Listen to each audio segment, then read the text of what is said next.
todos muito bem-vindos. Hoje nós temos a presença das crianças, né? As crianças que estão aí com vocês e as crianças que vão se manifestar. Então teremos atendimento com as crianças. Mas aí eu fiquei me perguntando, né? Será que todo mundo sabe de onde vieram essas crianças? Por que as crianças se manifestam na Umbanda? De onde é que elas surgiram?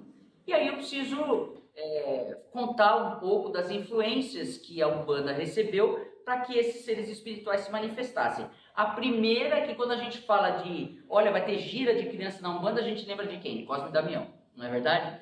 Porque Cosme e Damião, inclusive, foi quarta-feira passada, né? Dia 27 de setembro é dia de Cosme e Damião. Quem foi, afinal, Cosme e Damião? Será que foram crianças? Não. Eles eram gêmeos, irmãos gêmeos, médicos, né? Você fala, nossa, mas médico não tinha nada a ver com criança, né? Mas é que a história vai contar pra gente que esses irmãos gêmeos médicos eram cristãos, né? Se converteram ao cristianismo e eles atendiam muitas pessoas sem cobrar absolutamente nada, inclusive crianças. E quando atendia as crianças que tinham problema de saúde, eles davam para as crianças de presente docinhos, para amenizar um pouco, né, o sofrimento. A criança está doentinha, fica manhosa, então dava um docinho. Mas aliás, se tornaram patronos dos médicos, né, Cosme e Damião, se tornaram santos da Igreja Católica. Mas tem mais outro par de gêmeos que também são, a gente encontra na gira das crianças, que é Crispim e Crispiniano. Eles eram crianças? Também não, eles eram sapateiros. Aí você fala, mas sapateiro, né? O que o sapateiro tem a ver com as crianças? Também conta, a igreja vai contar para nós que o processo de canonização deles, para que eles se tornassem santos católicos, ocorreu porque os romanos estavam perseguindo, né, os cristãos. E aí reza a lenda que Crispim e Crispiniano socorreram uma criança que estava fugindo da perseguição junto com sua mãe, e por conta disso eles se tornaram protetores, de certa maneira, das crianças. Então a gente percebe aí duas influências de origem branca e europeia, não é? Vem lá da Europa, os cristãos. Mas entre os pretos africanos nós também temos influência. O povo Yorubá, o povo que fala a língua Yorubá, que vieram da Nigéria como escravos para o Brasil, trouxeram uma divindade que para alguns é vista como um orixá, que se chama Ibede ou Ibeji, né? Como alguns falam, né? É comum se falar, hoje vai ter gira, vai ser a Ibejada, né? As crianças que vêm debaixo dessa energia, né? Dessa divindade Ibede. Ibede, a palavra Ibede significa gêmeos. Olha que interessante, gêmeos entre Cosme e Damião, gêmeos Crispim e Crispiniano e gêmeos agora, uma divindade que protege os gêmeos. Na Nigéria, quando se tem filhos gêmeos, é natural que a família se dedique a cultuar Ibede. Mas a gente tem outras influências também de tradição africana, do povo Bantu, ou Bantu, que é aquele povo que vieram do Congo e da Angola. Eles têm uma divindade muito semelhante a Ibede, que é Vungi. Vungi é uma divindade que protege as crianças, é uma divindade da alegria, né, da felicidade. Então a gente fica pensando, nossa, tem tantas influências, né, de tantas divindades, de tantos patronos, sejam eles de origem católica ou sejam de origem africana.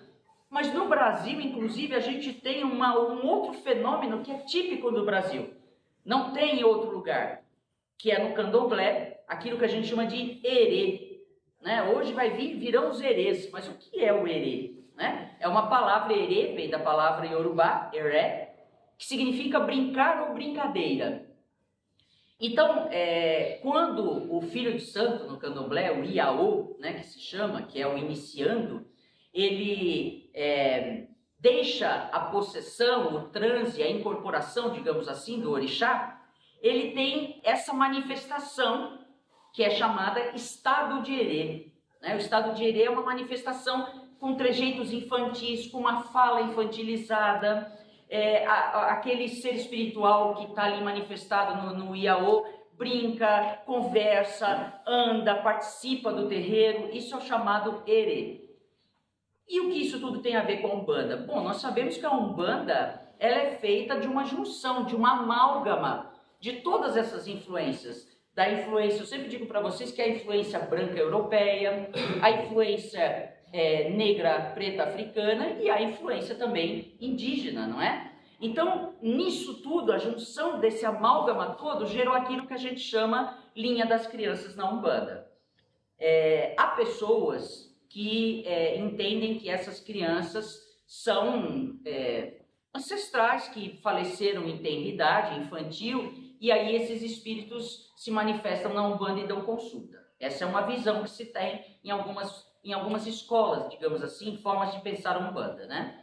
Há outras visões da Umbanda que entendem que essas manifestações de seres que se apresentam de forma infantil está mais para aquilo que se chama de encantados. Quem são os encantados, né? Os encantados são seres ancestrais de todos nós, né, da sociedade brasileira, que teriam morrido e que se encantaram na natureza, ou seja, passaram a fazer parte da natureza, das águas, dos rios, das montanhas, não é? E que se manifestam nos terreiros de Umbanda, mas cuja morada, digamos assim, seria a própria natureza.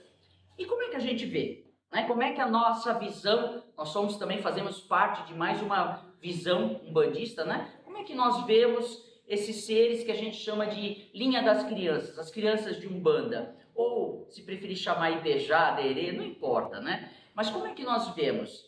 Nós entendemos que esses seres espirituais estão para além do aspecto infantil.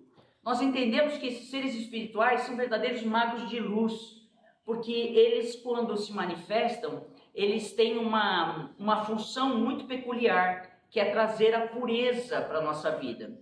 Via de regra, a gente vive uma vida tão atribulada, não é? Com tantos problemas, que a gente está sempre em estado de tensão. E quando a gente tem uma manifestação de uma criança de Umbanda, ela vem para quebrar essas muralhas que a nossa racionalidade vai fazendo. Eles resgatam a nossa essência.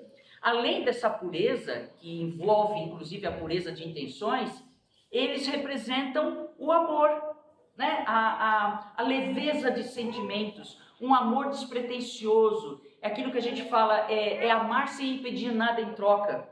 Né? Então as crianças representam isso, sobretudo os pequeninos, os mais pequenos, aqueles que não tiveram contato ainda com o mundo do consumo, o mundo da televisão, né? O mundo dos adultos, porque o mundo dos adultos, de certa forma, mexe um pouco com a cabeça, né, das crianças, mas quando são pequeninos assim, eles só têm pureza e amor para dar. Então, os seres espirituais que se manifestam como crianças têm uma função de fazer um resgate no nosso inconsciente daquela criança que nós já fomos, daquela singeleza, daquela leveza, daquela alegria. Eles resgatam em nós a esperança, eles resgatam em nós a expectativa de um mundo melhor, eles ativam em nós a esperança de que as coisas podem ser melhores e que nós temos que aproveitar quando eles estão presentes, quando esses magos de luz estão presentes, para pedir isso, que eles purifiquem a gente, o nosso emocional sobretudo, não é?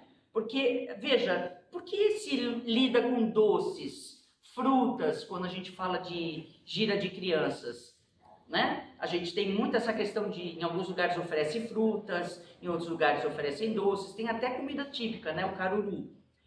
Mas a gente, aqui no nosso caso, a gente trabalha mais com doces e frutas, né? Porque tudo que é doce remete à felicidade.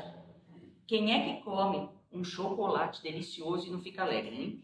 Difícil, né? Até porque isso desencadeia serotonina, não é verdade? Então não tem como não ficar triste, né? Comendo doce, comendo coisas que alegram a vida da gente. Então vamos aproveitar que nós vamos ter contato com esses seres para pedir para que eles possam oxigenar as nossas emoções, nos trazer mais alegria, nos trazer pureza, nos trazer a esperança de dias melhores, para que afaste toda a negatividade de todos nós, de nossa família, e que possamos sempre caminhar em destino à felicidade, né? Isso pode parecer utopia, mas de qualquer maneira, quando você deseja do fundo do seu coração, dentro da essência da sua alma, as coisas ficam mais fáceis, né? Do que você ficar praguejando, né? O tempo todo, né? Sabe aquele desenho da família Addams, né? Aquele filminho da família Addams, que o cidadão andava e vai uma nuvem escura na cabeça, né? Onde vai, aquela nuvem escura vai na cabeça, representando uma negatividade, né? Criança é o sol. A criança vem para trazer a luminosidade na nossa vida. Que as crianças de Umbanda possam trazer, então, muita alegria, muita pureza e muito amor a todos nós. Saravá.